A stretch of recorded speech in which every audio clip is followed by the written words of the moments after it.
And let's get reaction now from Fox News contributor Sarah Carter. She's president of Security Studies, the Security Studies Group, and Jim Hansen, military analyst, and retired Colonel Douglas Macgregor.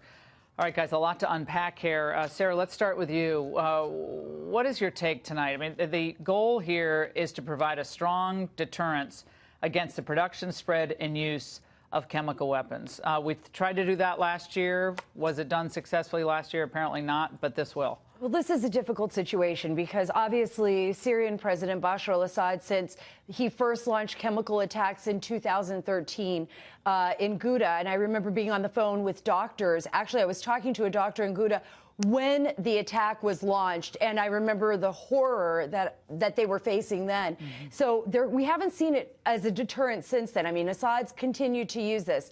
But now we see three nations joining together, France, Great Britain, and the United States, sending a strong message, not just to Assad, but to Russia and Iran, into the rest of the world, as well as North Korea. Remember, proliferation is what we're really concerned about here. If we're concerned about our national security risk, then this is the reason why the president did this. He was standing on the principle that he told them, if you cross this red line with me, I have to react. And eventually he did. So we're going to have to wait and see how this unfolds because we don't know what Russia's reaction is going to be to this. I know a lot of people are concerned. But you know what? Bullies are bullies. And when you push a bully back, most of the time they back up. But we still don't know. Colonel Macgregor. Well, I find the whole thing perplexing. I mean, first of all, just a week after the president announces his intention to withdraw troops from Syria, suddenly the Syrian government that has effectively won the civil war is practically over, decides to launch a chemical attack. Seems very odd. Then we see sarin and chlorine gas used together. That's never happened before. That's the first in the history of chemical warfare. Doesn't make any sense. Then finally, we said, well, we didn't really inform the Russians, but we know the German press has told us over the last 24 hours of consistent back-channel reports between Washington and Moscow. So I'm quite obvious that we made the Russians aware of what was going on. They got out of the way, and we picked targets that I think, in retrospect, will turn out perhaps not to be what we thought.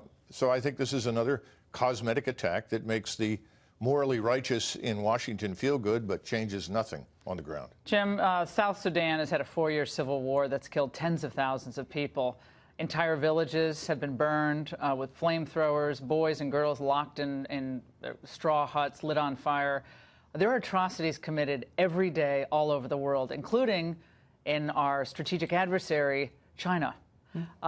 And yet we go in again with a military strike a year after a previous military strike. And I guess it feels good because there are horrible things happening there. But what do we really accomplish here tonight in Syria? This was not why Donald Trump got elected, in my view. But President Trump delivered a warning, and President Vladimir Putin, Assad, and the Iranians all ignored that warning.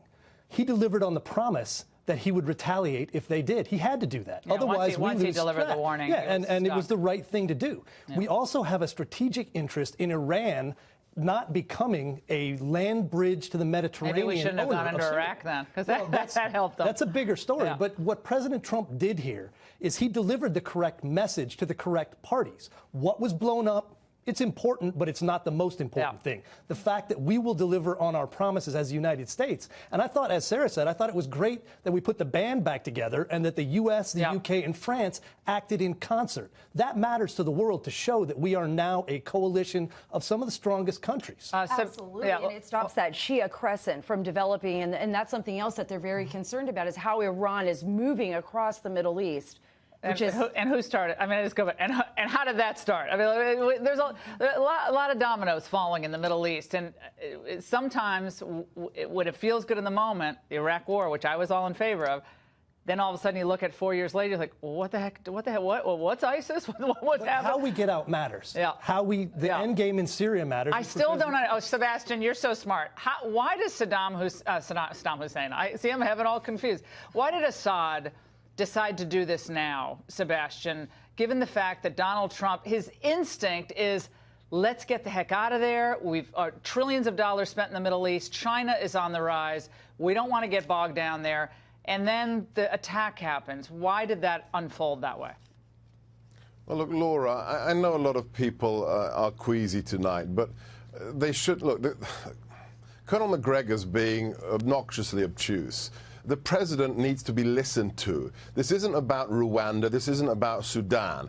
This is a battlefield where chemical weapons are on the loose with multiple actors, many of them jihadists. This is a regime that has committed mass murder. His father was a mass murderer, and so is Bashar al-Assad. The idea that this is irrelevant to America is so a-strategic, it beggars belief. The president is not an interventionist. He's not going to deploy 160,000 troops like the Bush administration did. But we have to assert our moral clarity. You do not get to use illegal chemical weapons against women and children. And I was in the White House a year ago, and I saw the intelligence. And guess what, Colonel? It was the Assad regime that did it. And when a four-star retired Marine Corps legend like the current Secretary of Defense tells you that we've seen the intelligence and it was Assad, everybody should take that to the bank, and shame on you for questioning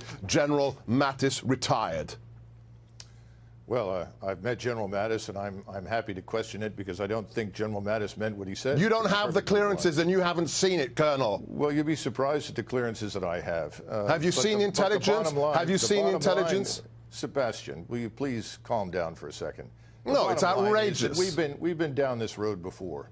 We launched cruise missiles not with in this president. 1999 against not the with this president. One at a time, Sebastian. You can respond in 1 second. We launched it against a factory we said was building missile parts in 1999 and connected to Al Qaeda. It was a milk production facility. We've had so much misinformation. It is absolutely not clear what happened a year ago. I completely reject that. It is to me. You were outside the building. It is not clear to me. Absolutely not. And I have spent my life in the military, and I have seen intelligence manipulated repeatedly over the last 25, 26 years. I'm glad you know better than this president and his Secretary of Defense. I think that President Trump needs to listen to the 50 million Americans who voted for him. They did not vote 60, for this, actually. And they didn't support this. I'm glad you speak to all Americans, Colonel. I'm glad you've made yourself the spokesman of 60 million Americans. That's very modest of you. Well, let's talk about the War Powers Resolution, because this always comes up every time we launch a military strike, whether Congress should give its imprimatur to the action. And it allows the president to use force on a temporary basis. Like he can do it on his own, doesn't have to go to Congress. Very limited, narrow criteria. Many say tonight that didn't meet that criteria, that this type of strike actually does require congressional approval. I understand. I can actually make the argument for both sides. I think it's an interesting discussion. Jim. The War Powers Act has never been tested in the Supreme Court, so there's no ruling as to whether it's Thank God. The Supreme Court gets most of the stuff wrong, too. The Constitution, under Article 2, as General Mattis cited, gives the president authority as commander-in-chief to do what he needs to do to take care of American strategic interests worldwide, anytime, any place, anywhere. If he thinks the Syrian regime dropping chemical weapons in a theater where there are U.S. troops on the ground is important enough to bomb them, he's got every right, and he doesn't have to ask anybody. Jim just brought up a really important point. We do have troops on the ground. We are still continuing to train. People are still losing their lives in this region, and they're fighting back against not just Assad, but Iranian IRGC on the ground. We know that they're watching the Russians. We also have intelligence assets on the ground. So when something like this happens, when we're in direct threat, and I think not just to our men and women on the ground, but also to our nation. I mean, we have to think of the national security implications of proliferation, and that's something that a lot of people are not thinking about. But we had Islamic State on the ground. We have Al Qaeda. We have various rebel groups. Did Assad attack ISIS?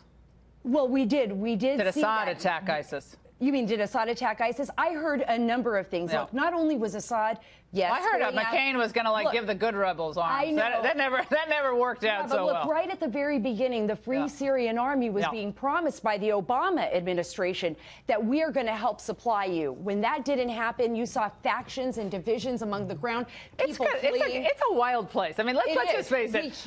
Iraq was a wild place. I mean, I remember being there in 2006, and I was like, well, it's not exactly the way I thought it would be. It's a wild place that very few Americans understand. Syria, and Sebastian, you know this, is also It is incredibly complex. There are so many different ethnic and tribal conflicts, and ISIS offshoots that they fight among each other. They're not even on the same side. And then, of course, Assad with his murderous tactics.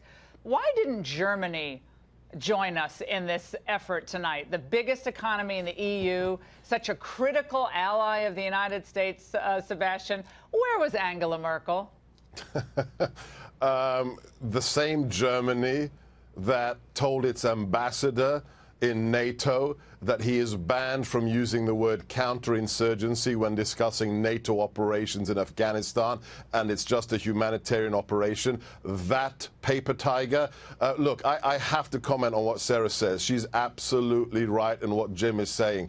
Think of one thing. Everybody out there who's got issues, everybody who's got their tinfoil hat on, that the white helmets did it, and that Russia said the British did the chemical attack. I mean, do you want to believe that one next? To anybody who has doubts, think about this one question. What happens when the Assad regime uses chemical weapons, as Secretary Mattis said, and as he did last year, and I saw the intelligence for the proof of that being the Assad regime, and we do nothing? What message does that send to Iran? What message does that send to Assad? What message does that send to proxies? Because it sends a clear message, as far as I'm concerned, that we got away with it and we can do it again. And where are they going to do it next? In Jordan, one of our most important allies in the region, to precipitate a civil war there? Are they going to do it in Tel Aviv?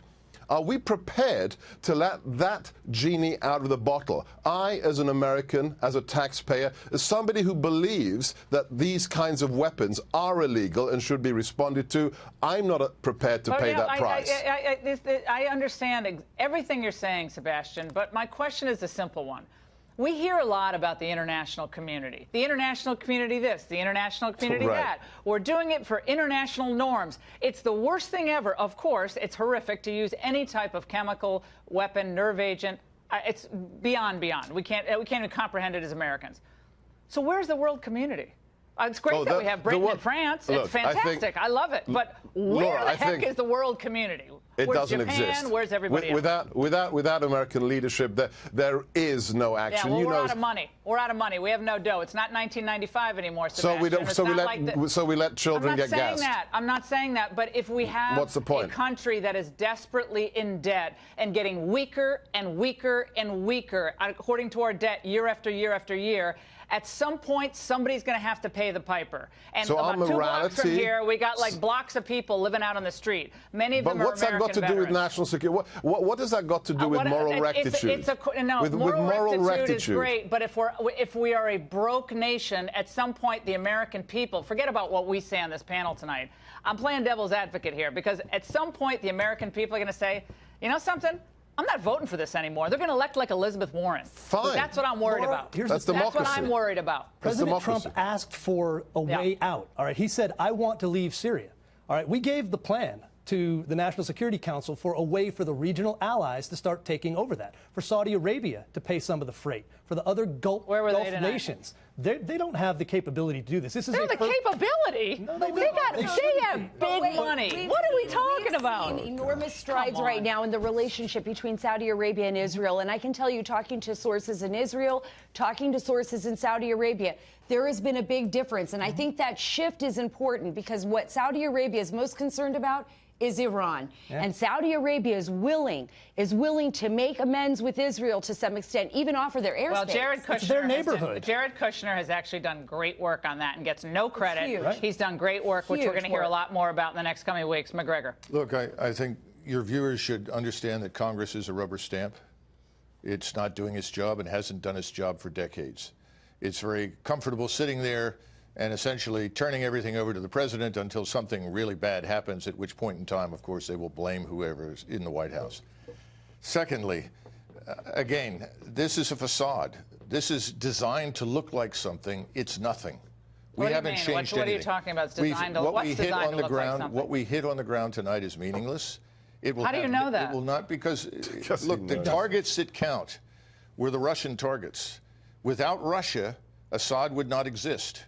Without Russia, Assad would not have been successful. Are you talking about Russian troops, Russian facilities? Yes, Russian troops, Russian Air Force, Russian air defenses, Russian missiles, Iran as well, Iranian troops. They are the critical factor in the victory in Syria. Now, they are going to divide that country. It's over. We are not going to shape the destiny. So Russia and Iran are going to divide up Syria. Russia, Iran, and we're not going to have anything Turkey. to do with it. But I also think that we were strategic in how we did this, right? Because if we target the Russians on the ground in Syria, if we target Iran specifically, we could end up escalating this to a point where we can't return, right? Right, and that'd be a disaster. But can I get Sebastian, last word?